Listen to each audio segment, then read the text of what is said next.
درود شریف پڑھنے کے فوائد ثمرات کیا ہیں، فضائل کیا ہیں؟ آج ہمارا عنوان یہی ہے کہ انسان حریص ہے، انسان حریص ہے. جب فضائل معلوم ہوتے ہیں تو وہ عمل کرنے کی کوشش کرتا ہے. انسان حریص ہے، فضیلت معلوم ہو جائے، ثمرات معلوم ہو جائے تو اس کے پیچھے پڑ جاتا ہے. اور میں نے عرض کیا کہ آج ہم وہ بیان کریں گے تقریباً 40 فوائد علامہ ابن قیم رحمۃ اللہ تعالی نے بیان فرمایا. اور ایک بات یاد رکھو، میں چاہے دلیل کے لیے حدیث بیان کروں یا نہ کروں، لیکن جو فوائد آپ کے سامنے گنوا رہا ہوں وہ اس کتاب کے اندر ان کے دلائل سارے کے سارے موجود ہیں. تو آج کا ہمارا عنوان ہے کہ فضائل و ثمرات درود شریف. اس نیت کے ساتھ بیان کرتا ہوں اللہ تعالیٰ مجھے بھی کثرت سے درود پڑھنے کی توفیق نصیب فرمائے اور آپ سب کو بھی. میں اب جو ہے وہ ایک ایک کر کے گنتی کر کے بیان کرتا ہوں. سب سے پہلے فضیلت یہ ہے درود شریف پڑھنے والا اللہ کے حکم پر عمل کر رہا. علامہ ابن قیم رحمۃ اللہ تعالیٰ علیہ نے سب سے پہلی فضیلت یہ لکھی، امتثال امر اللہ تعالی، اللہ کے حکم پر عمل ہے. کیوں؟ اللہ فرماتے ہیں ان اللہ و ملائکتہ یصلون علی النبی یا ایھا الذین آمنوا صلوا علیہ وسلموا تسلیما. اے مومنو، اللہ کے نبی پر صلاۃ و سلام بھیجا کرو. لہذا جب ہم اللہم صلی علی محمد وعلی آل محمد پڑھتے ہیں تو اللہ کے اس حکم پر عمل ہوتا ہے. دوسری فضیلت فرماتے ہیں کہ موافقتہ سبحانہ تعالی، یہ اللہ تعالیٰ کے عمل میں موافقت. بہت سے کام ایسے ہیں جو اللہ کرتے ہیں اور آپ نہیں کرتے، لیکن درود شریف تو یہ ہے کہ اللہ پڑھتے ہیں یا ایھا الذین آمنوا ان اللہ و ملائکتہ یصلون علی النبی. اگرچہ معنی میں بات میں بیان کروں گا، اللہ کا درود اور ہے اور میں اور آپ کا درود اور ہے، لیکن لفظی مناسبت تو ہے. تو جو درود پڑھنے والا ہے وہ اللہ کے ساتھ موافقت رکھتا ہے. اور تیسری یہ کہ اس کی فضیلت فرشتوں سے بھی ہے، ان اللہ و ملائکتہ، فرشتے بھی جو ہے وہ درود پڑھتے ہیں. اور آپ کے علم میں ہے فرشتوں کے ساتھ موافقت کی کتنی فضیلت ہے. بخاری شریف کی روایت میں ہے کہ جو آدمی امام جو ہے ولضالین کہے تو تم آمین کہو، امام ولضالین کہے تو تم آمین کہو. فإنه من وافق تامینہ تامین الملائکہ غفر له ما تقدم من ذنبہ. جس کی آمین فرشتوں کے آمین کے ساتھ موافق ہو گئی، مل گئی، اس کے پچھلے سارے گناہ معاف کیے جاتے. تو فرشتوں کے ساتھ موافقت، تو 3 فضیلتیں یہ ہو گئی. اللہ کے حکم پر عمل کرنا ہے، دوسرا ہے کہ جو کام اللہ کرتے ہیں وہ ہم نے کر لیا، موافقت ہو گئی، اور تیسرے ہے کہ فرشتوں کے ساتھ موافقت ہو گئی. یہ 3 فضیلتیں ہو گئی. چوتھی فضیلت یہ ہے، حدیث بات اور میں نے عرض کیا تھا پہلے شروع میں ہی کہ میں چاہے دلیل بیان کروں یا نہ بیان کروں، کیوں ٹائم نہیں. حدیث ہر ایک سے متعلق حدیث موجود ہے، ایک حدیث نہیں، حدیثیں موجود ہیں، حدیثیں موجود ہیں.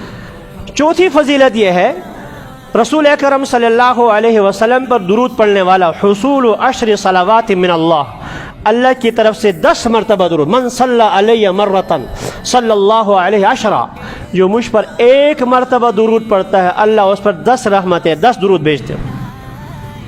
1 پر 10 ہو گئی، یعنی 5ویں نمبر. حصول 10 حسنات، 10 نیکیاں ملتی ہیں. 6 نمبر پر ثواب 10 رقاب، 10 غلام آزاد کرنے کا ثواب مل جاتا ہے. نمبر 7 رفع 10 درجات، 10 درجات اللہ بلند فرماتے ہیں. نمبر 8 یمحى عنہ 10 سیئات، 10 گناہ معاف کیے جاتے ہیں. اب ان سب کے لیے مشترکہ حدیث پڑھتا ہوں. ابو طلحہ انصاری رضی اللہ تعالیٰ عنہ، مدینہ منورہ کے جو صحابہ کرام ہیں وہ انصاری، ان میں سے ابو طلحہ انصاری مشہور صحابی ہیں اور صاحب ثروت آدمی تھے. ابو طلحہ انصاری رضی اللہ تعالیٰ عنہ نقل کرتے ہیں کہ حضرت صلی اللہ علیہ وسلم ایک دفعہ تشریف لائے تو آپ کے چہرے میں بہت زیادہ بشاشت تھی، بہت زیادہ بشاشت، بہت خوش تھے، بہت خوش تھے. ہم نے کہا اللہ تعالیٰ آپ کو خوش رکھے یا رسول اللہ، آج تو آپ بہت ہی خوش نظر آ رہے ہیں. تو ابو طلحہ انصاری رضی اللہ تعالیٰ عنہ کہتے ہیں کہ ہم نے دیکھا کہ آپ صلی اللہ علیہ وسلم بہت زیادہ خوش ہیں، حشاش بشاش ہے. تو ہم نے عرض کیا رسول اللہ، اللہ آپ کو خوش رکھے، آج تو بہت زیادہ جو ہے ہنسمکھ ہیں، بہت زیادہ جو بشاشت ہے. اب میں اجل کیوں نہیں، ہاں بہت خوش ہوں. ابھی جبریل آئے تھے، ابھی جبریل میرے پاس آئے تھے اور انہوں نے یہ حدیث سنائی، مجھے یہ بیان فرمایا. اللہ فرماتے ہیں جو آپ پر 1 مرتبہ درود پڑے گا اللہ تعالیٰ اس پر 10 رحمتیں نازل فرمائیں گے، 10 نیکیاں عطا فرمائیں گے، 10 گناہ معاف فرمائیں گے، 10 درجات بلند فرمائیں گے۔ اور براء بن عازب رضی اللہ تعالیٰ عنہ کی روایت میں یہ اضافہ بھی ہے، 10 غلام آزاد کرنے کا ثواب ملے گا۔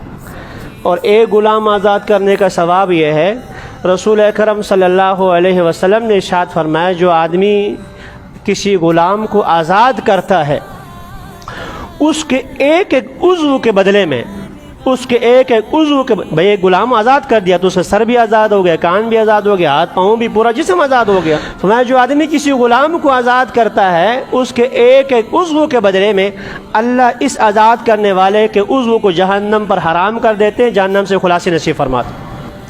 اب یہاں جو ہے ذرا پڑھیے صلی اللہ علیہ وسلم، صرف ایک دفعہ پڑھنے پر اللہ کی طرف سے یہ فضیلت حاصل، غلام آزاد کرنے کا ثواب، 10 جو ہے اللہ کی طرف سے رحمتیں، اور 10 نیکیاں، 10 درجات بلند، 10 گناہ معاف۔ 9ویں فضیلت، یرجا اجابت دعائہ اذا قدمہا، جب دعا کے ساتھ درود شریف پڑھ لیا جائے، دعا سے پہلے درود شریف پڑھ لیا جائے تو اللہ تعالیٰ سے امید ہے اللہ تعالیٰ یہ دعا کبھی رد نہیں فرمائے۔ درود شریف پڑھا، یاد رکھیں ہماری کوئی دعا پتہ نہیں قبول ہو یا نہ ہو، درود شریف ہر حال میں قبول ہے۔ تو آدمی دعا کے شروع میں بھی درود شریف پڑھ لے، دعا مانگنے کے بعد آخر میں بھی درود شریف پڑھ لے، تو شروع والا بھی قبول، آخری والا بھی قبول، درمیان والا رد کر دیں، وہ کریم ذات ہے، کبھی ایسا نہیں کرتے۔ تو دعا بہر حال قبول ہے۔ کا طریقہ یہی ہے، سب سے پہلے اللہ کی تعریف کی جائے، اس کے بعد جو ہے رسول اکرم صلی اللہ علیہ وسلم پر درود پڑھا جائے، اور اس کے بعد جو کچھ مانگنا ہے عربی زبان میں، حدیث میں جو دعائیں ہیں وہ، یا اپنی زبان میں، اردو میں، پشتو میں، پنجابی میں، اللہ ہر زبان سمجھتے ہیں۔ آخر میں جو ہے صلی اللہ تعالی علی خیر خلق محمد وعلی آلہ واصحابہ اجمعین آمین برحمتک یا ارحم الراحمین۔ 10ویں فضیلت یہ ہے کہ درود شریف پڑھنے سے اللہ تعالیٰ گناہ معاف فرماتے ہیں، اللہ تعالیٰ گناہ معاف فرماتے درود شریف پڑھنے سے۔ انس بن مالک رضی اللہ تعالیٰ عنہ رسول اکرم صلی اللہ علیہ وسلم کے خاص خادم ہیں، تو آپ صلی اللہ علیہ وسلم فرماتے صلو، مجھ پر درود پڑھ لو، اس لیے کہ تمہارا مجھ پر درود پڑھ لینا کہ یہ تمہارے گناہوں کا کفارہ بن جاتا ہے، یہ تمہارے گناہوں کا کفارہ بن جاتا ہے۔ یہ 10 فضیلتیں ہو گئیں۔ میں نے عرض کیا کہ 40 ابن قیم رحمۃ اللہ تعالی نے لکھی ہیں، تو وہ اللہ نے چاہا تو آپ کے سامنے بیان کر دوں گا۔ اس نیت کے ساتھ میں نے بیان کی ہیں کہ اللہ مجھ اور آپ سب کو کثرت سے درود شریف پڑھنے کی توفیق نصیب فرما لے۔